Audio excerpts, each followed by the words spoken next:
ఎవరికైతే precaution medicine కావాలో వాళ్ళు యూజ్ చేసుకొని బయటపడచ్చు. ఇంకా వచ్చిన వాళ్ళకి చెప్తాను, కంప్లీట్గా వాళ్ళకి వైరస్ వచ్చిందని కన్ఫర్మేషన్ టెస్ట్ ద్వారా అయిన వాళ్ళు ఊరక ఊహాగానాలు చేయొద్దండి. కొంతమంది చేసి నాకు అలా అనిపిస్తుంది, ఉండొచ్చా, ఇలాంటి ఊహాగానాలు, లేకపోతే మేము లేదని చెప్తే అమ్మాయి అని చెప్పి టెస్టులు చేసుకోకుండా తిరుగుతారా? ఇలాంటి ప్రయత్నాలు ఏం చేయొద్దు. ఇలాంటి ఊహాగానాలు చేస్తే బాడీలో ఒకవేళ ఎంటర్ అయి ఉంటే వైరస్ బాగా పెరిగిపోయి డ్యామేజ్ అయిపోతాయి పార్ట్స్. అలాంటి పరిస్థితి తెచ్చుకోవద్దు. మీకు ఉంది అని డౌట్ ఉందంటే కంపల్సరీ టెస్ట్ చేసుకోవడమే.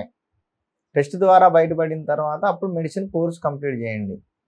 మీకు కొంతమంది చేసుకుందాం అనుకునే వాళ్ళకి మెడిసిన్స్ కొన్ని మూలికలు నేను చెప్తాను. ఆ మూలికలు తీసుకొచ్చుకొని మంచివి తెచ్చుకోండి. బయట చాలా వరకు ఇప్పుడు అందరూ ఆయుర్వేదం వైపు తిరిగారు కాబట్టి కల్తీ సరుకు బాగా అమ్ముతున్నారు. 60 నుంచి 70% డస్ట్, వేరే మెడిసిన్స్ తయారు చేసినప్పుడు వచ్చిన అవుట్కట్ డస్ట్ని ఎక్కువగా యూజ్ చేస్తున్నారు. సిమిలర్ రిసెంబ్లెన్స్ అంటే అలాగే అనిపించే కొన్ని చెట్లు ఉంటాయి ప్రకృతిలో, ప్రతిదానికి డూప్లికేట్ ఉంటుంది. అలాంటి దగ్గరగా అలా కనిపించేవి అవి కూడా పౌడర్ చేసి కలుపుతున్నారు. అవన్నీ చాలా చీప్లో ఉంటాయి. కాబట్టి ఒరిజినల్ మెడిసిన్ పౌడర్స్ నమ్మకమైన కంపెనీ నుంచి, సంస్థల్లో కానీ ఎక్కడైనా కానీ ఒరిజినల్ తీసుకోండి. లేదా మీకు ఊళ్ళల్లో దొరుకుతాయి. అవి నేను చెప్పిన మూలికలు గూగుల్లో సెర్చ్ చేయండి, అందులో మీకు ఫోటోలు వస్తాయి. ఆ ఫోటోలను బట్టి మీరు అవి సేకరించుకొని వాటిని డైరెక్ట్గా పౌడర్ చేసుకొని యూజ్ చేసుకోవచ్చు. ఇప్పుడు మీరు నోట్ చేసుకోండి, వీటిలో ముఖ్యంగా ఇమ్యూన్ బిల్డర్గా పనిచేసేది, ఇమ్యూనిటీ బాగా పెరిగేది అశ్వగంధ. ఇది ఇమ్యూనిటీని పెంచడంలో చాలా మంచిగా పనిచేస్తుంది. అలాగే ప్రశాంతమైన నిద్రను కలిగిస్తుంది. అలాగే ఈ మూలిక వాడే వాళ్ళు ఎవరికి కూడా నర్వస్ వీక్నెస్ అంటే నరాలు బలహీన పడిపోవడం అనేది జరగదు, ఎముకలు బలహీన పడటం అనేది జరగదు. బోన్స్ అండ్ నెర్వ్ స్ట్రెంగ్త్కి బాగా పనిచేస్తుంది. అలాగే బాడీలో ఉన్న ల్యాబ్ ప్రాసెస్ అంటే ఈ వీర్య కణాలు పెంచే గుణం అశ్వగంధలో ఉంది కాబట్టి మీరు సెక్స్ కేసుల్లో వినే ఉంటారు. అది వీర్య కణాల్లో లాస్ట్ స్టేజ్, 7 దశల్లో ఫిల్టర్ అయిన ఆహారము వీర్యంగా మారుతుంది. మరి వీర్యం కూడా బాగా పెరుగుతుంది అంటే మన ల్యాబ్ సిస్టము కరెక్ట్గా పనిచేస్తుందని అర్థం. సో అది కూడా పర్ఫెక్ట్గా పనిచేసే విధంగా చేస్తుంది. కాబట్టి అశ్వగంధ అనేది తీసుకోండి. అలాగే శతావరి, మన పిల్లి పీసర్లు కానీ గారెలు పెట్టేవాళ్ళు ఇదివరకు రోజుల్లో. పెళ్ళి అయితే అల్లుడికి, కూతురికి, వీళ్ళకి పిల్లి పీసర్లతో గారెలు చేసి పెట్టేవాళ్ళు. ఆ రోజుల్లో గారెలు బాగా మేము కూడా చిన్నప్పుడు తిన్నాము. ఆ పిల్లి పిసర్లు తర్వాత పశువులకి వేయటము, తర్వాత మనుషులు తినటం మానేశారు. కానీ ఆ పిల్లి పెసర్లు అంటే చిన్నవి ఉంటాయి పెసర్లు, అవి చాలా బలంగా పనిచేస్తాయి, శరీరం మీద బలాన్ని కలిగిస్తాయి. అలాగే హార్మోన్స్ అన్నీ యాక్టివేట్ అయ్యి బాడీ మెటబాలిజం బాగుండే విధంగా చేస్తాయి. ఎనర్జీ కూడా బాగా వస్తుంది. కాబట్టి శతావరి, ఎందుకంటే హార్మోన్స్ బాగా పనిచేస్తే, మెటబాలిజం పనిచేస్తే ఇమ్యూన్ సిస్టమ్ కూడా కోలుకుంటుంది. కాబట్టి శతావరి అనేది కూడా యూజ్ చేయాలి.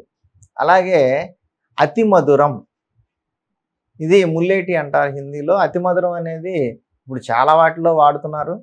ఈ అతి మధురం అనేది కూడా హార్మోన్స్ బాగా యాక్టివ్గా పనిచేయడానికి, బాడీ మెటబాలిజం బాగుండటానికి పనిచేస్తుంది. నెక్స్ట్ మీరు ఇంకా ముఖ్యంగా వాడాల్సింది ఏంటంటే గంధ కచ్చూరాలు అని మీకు ఆయుర్వేదిక్ షాపుల్లో దొరుకుతాయి. అలాగే పుష్కర మూలం, ఇవి కూడా ఆయుర్వేదిక్ షాపుల్లో మీకు బాగా దొరుకుతాయి. ఇవి మీరు యూజ్ చేయటం వల్ల డైజెస్టివ్ సిస్టమ్స్ అన్నీ కూడా బాగుపడతాయి. అలాగే బాడీలో వైరస్ అనేది కూడా త్వరగా డిశ్చార్జ్ అవ్వడానికి ఉపయోగపడతాయి. అలాగే వెంపలి వేర్లు, ఇవి కూడా తెచ్చుకోండి. ఇవి కూడా యాంటీవైరల్గా పనిచేస్తాయి.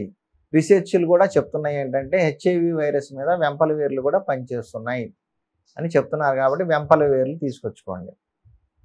అలాగే ఇంకొక ముఖ్యమైన పదార్థం ఏంటంటే వైరస్ని మనం కంట్రోల్ చేసుకోవాలంటే బోడతరం పూలు. బోడతరం అంటే మనకి రోడ్లు వెంబడి కనిపిస్తూ ఉంటాయి, వర్షాలు పడినప్పుడు వరిచేలలో కానీ డొంకల్లోనే కనిపిస్తూ ఉంటాయి. ఇవి పింక్ కలర్లో వస్తాయి ఫస్ట్, తర్వాత బ్రౌన్ కలర్లోకి మారుతాయి. ఈ పూలు తెచ్చుకోండి. ఈ పూలు కూడా ఒక పూటకి ఒక 3 పూలు ఈ పౌడర్లో కలిపేసి డికాషన్ పెట్టుకోండి.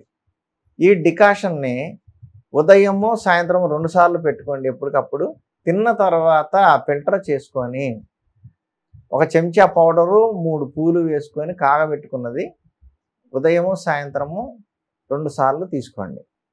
అయితే ఈ మూలికల్లో పుష్కరమూలము గంధకచ్చూరాలు అనేవి మాత్రం 50% తీసుకోండి. మిగతావన్నీ 100 గ్రామ్స్ అయితే ఇవి 50 గ్రామ్స్ తీసుకోవాలి. ఈ విధంగా పౌడర్ చేసుకొని ఈ పౌడర్ని ఒక స్పూను వేడి నీళ్ళల్లో ఒక చెంబు నీళ్ళల్లో వేసుకొని మరగబెట్టుకొని దాంట్లో పూలు కూడా వేసుకొని మరగబెట్టుకొని ఫిల్టర్ చేసుకోండి. ఉదయం తిన్న తర్వాత ఒక 5-10 నిమిషాల తర్వాత, సాయంత్రం తిన్న తర్వాత ఈ కషాయాన్ని తాగండి. ఇది తాగిన తర్వాత ఒక 5-10 నిమిషాలు గ్యాప్ ఇచ్చుకొని కాసిన పాలు తాగండి, గోరువెచ్చటి పాలు తాగండి. అప్పుడు మీకు ఆటోమేటిక్గా వైరస్ అనేది వెనకాడుతుంది, ఆటోమేటిక్గా వైరస్ చనిపోతూ వస్తుంది గ్రాడ్యువల్గా. కాబట్టి కొన్నాళ్ళు యూజ్ చేయండి. ఇది నేను ఇంతకుముందు కూడా యూట్యూబ్లో చెప్పాను. ఈ ఫార్ములా వాడిన వాళ్ళు చాలామంది నాకు రిపోర్ట్స్ పెట్టారు. వాడకముందు ఎంత ఉంది, వాడిన తర్వాత ఎంత తగ్గింది, 3 నెలలు ఎంతగా తగ్గింది, 6 నెలలకు ఎంత తగ్గింది అనేది, సంవత్సరానికి ఎంత తగ్గింది. ఈ విధంగా నాకు రిపోర్ట్స్ కూడా చాలామంది పెట్టారు. వాళ్ళందరూ హ్యాపీగా ఉన్నారు. అలాగే ఈ పౌడర్ వాడే వాళ్ళకి బాడీలో మిగతా పార్ట్స్లో కూడా ఏదన్నా ప్రాబ్లమ్స్ ఉంటే హెచ్ఐవి వల్ల వచ్చినవి కావచ్చు, ఇంకేదన్నా కూడా ఇన్ఫెక్షన్స్ కూడా తగ్గుతాయి. అలాగే పార్ట్స్ అన్నీ కూడా రికవరీ అవ్వడానికి కూడా మంచి అవకాశం. ఎప్పుడైతే వైరస్ డౌన్ అవుతుందో CD4 అనేది పెరుగుతుంది. CD4 పెరిగిందంటే immunity cells పెరిగినట్లే. కాబట్టి శరీరంలో ఇలాంటి మార్పులు కావాలి, వైరస్ని తగ్గించుకోవాలనుకున్న వాళ్ళు ఈ పౌడరు మీరు తయారు చేసుకోండి, వాడుకోండి. లేదండి మేము తెచ్చుకోలేము, మాకు ఒరిజినల్గా దొరకట్లేదు అనుకునే వాళ్ళు మాకు సంప్రదిస్తే మేము మా దగ్గర ఉన్న పౌడర్ని మీకు ఆన్లైన్లో పంపిస్తాం. నమస్కారం.